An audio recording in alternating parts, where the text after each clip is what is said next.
Imagine the last business event that you went to. Was it loud, busy, jam-packed with plenaries, sessions and keynotes? Were you completely exhausted when you got home? Or was it an incredible collaborative meeting of minds and you were pleasantly stimulated and able to digest and cogitate about what you were learning, but you weren't overwhelmed?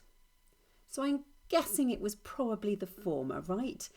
It's like at many events, we've forgotten that our attendees are human beings who need time to think about what they're learning and hearing. Now, we know that people have really limited attention spans these days, and it seems to me that organisers have taken that to just mean that we have to, provide a lot of choice and variety, which is great, yeah, brilliant. But that doesn't mean shoving in so many sessions and cramming everything in, making it so busy. Cramming in the content is not the answer. We, as human beings, need time to take a moment and absorb the information we are getting.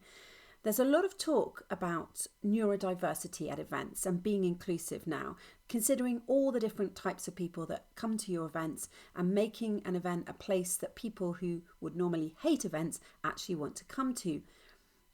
So we should be doing this. We should be giving people the time. But even if you ignored all that and you just thought about Simon Sinek's 5 coins a day, I don't know if you've heard about this. The idea is that introverts lose a coin. You get 5 coins a day of energy, and introverts lose a coin with every social interaction, and extroverts gain a coin with every social interaction. Now, you're going to have a mixture of introverts and extroverts at every single event, but you owe it to everybody to be given an opportunity to reboot their energy. We need to put places into the agenda, into our events that allow people to re-energize.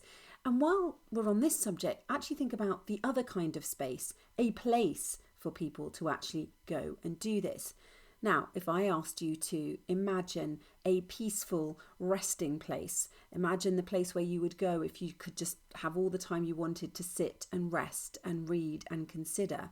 No one is going to say, yes, my restful place is a busy conference centre or a bustling trade hall, are they? But we can actually provide peaceful areas like that at events. I recently visited International Confex, where event organisers discover suppliers and venues and service providers to help them plan future events. Now, it's held in a giant exhibition hall at the Excel Centre. It is loud, it is bustling, it's a busy place. But I actually made it a mission on one of these days that I was there to hunt out the oases of peace and calm, some spaces, some pleasant moments, I suppose, in a busy day. And I did actually find them. There were all sorts of exhibitors showing things like that. There were places like Eco Foundry's Living Walls, or Eventwell's dimly lit quiet room, which is filled with noise blocking headphones and comfortable seating.